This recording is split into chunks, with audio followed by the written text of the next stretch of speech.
रिया ने जैसे ही लाइब्रेरी के अंदर साहिल की चप्पल देखी, उसके पैरों तले जमीन खिसक जाती है और वो बैठकर जोर जोर से रोने लगती है। वो चिल्लाती है, भाई कहाँ हो आप, मुझे जवाब दो। तभी उसके कानों में वही आवाज गूंजती है। वो पीछे घूमती है और देखती है ब्लैक बोर्ड अपने आप लिख रहा होता है, अर्जुन मिस्ड रोल नंबर 13। देखते ही रिया की सांसें रुक जाती हैं और वो समझ जाती है कुछ तो बहुत डरावना है यहाँ। कांपती हुई आवाज में रिया बोलती है, तुम कौन हो और ब्लैक बोर्ड पे जो लिखा है उसका मतलब क्या है? अगर कोई यहाँ है तो मुझे दिखाई दो। तभी एक अजीब सी आवाज गूंजती है और एक परछाई दिखाई देती है।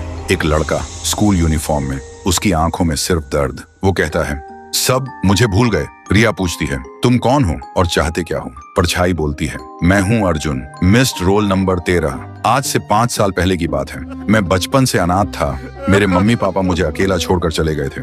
एक दिन क्लास के सब बच्चे मुझे कालुआ कालुआ कहकर चिढ़ाने लगे। मैं काला था, इसलिए मैं रोता हुआ लाइब्रेरी की तरफ भागा और जब मैं लाइब्रेरी में घुसने ही वाला था तभी देखा मैडम और एक डॉक्टर किसी अजीब चीज के बारे में बात कर रहे थे और तभी किसी ने मुझे पीछे से जोर से मारा। मेरी आंखों के सामने अंधेरा छा गया। जब मेरी आंखें खुली तो देखा मैं लाइब्रेरी के अंदर टेबल पर पड़ा था। डॉक्टर और मैडम भी वहां थे। मैं चिल्लाने की कोशिश कर रहा था लेकिन न चिल्ला पा रहा था न हिल पा रहा था। तभी मुझे पता चला ये लोग स्कूल के बच्चों को किडनैप करके उनके ऑर्गन्स निकालते हैं और उन्हें बेच देते हैं। फिर उसी दिन मैडम ने प्रिंसिपल के सामने कुछ बहाना बनाकर लाइब्रेरी को हमेशा के लिए बंद करवा दिया। गांव वालों के सामने मुझे मिसिंग बता दिया गया। तब से मेरी रूह इसी लाइब्रेरी में भटक रही है और हर रात 12 बजे घंटी बजाता हूँ,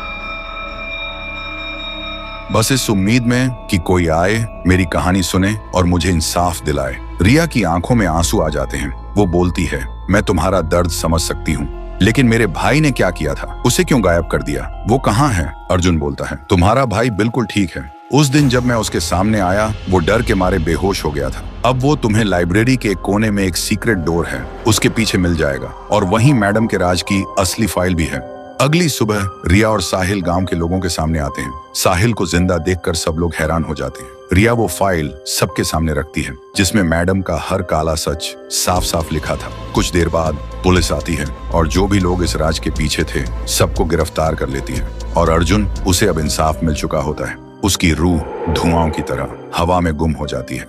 तो दोस्तों, अगर आपको ये कहानी पसंद आई हो और आगे भी ऐसी हॉरर सीरीज चाहिए हो तो कमेंट करो